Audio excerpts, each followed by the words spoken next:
Force blast oil circuit બ્રેકરના ગેરફાયદા જણાવો.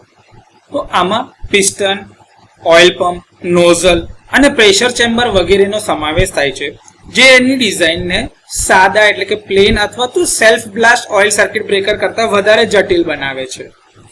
Mechanical અને હાઇડ્રોલિક ભાગોની ચોક્કસ ગોઠવણી અને સમયાંતરેના મેન્ટેનન્સની જરૂરિયાત રહે છે.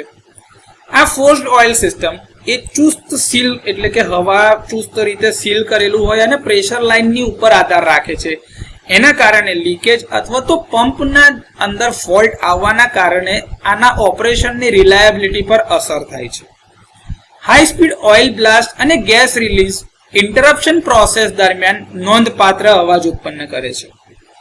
ઓપરેશન પહેલા જો ઓઇલનું દબાણ વધારવા માટે તેને બાહ્ય કમ્પ્રેસર અને અથવા તો હાઇડ્રોલિક ડ્રાઇવની જરૂર પડે છે, જે સિસ્ટમની જટિલતામાં વધારો કરે છે.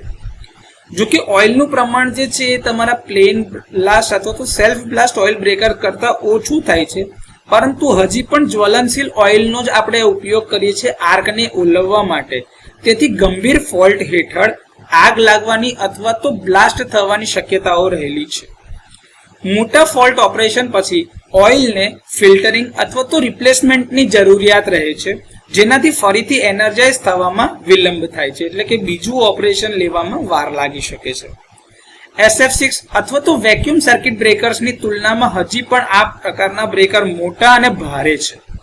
વધારાના ઘટકોની જરૂરિયાતના લીધે ઉત્પાદન અને ઇન્સ્ટોલેશનના ખર્ચમાં પણ વધારો થાય છે.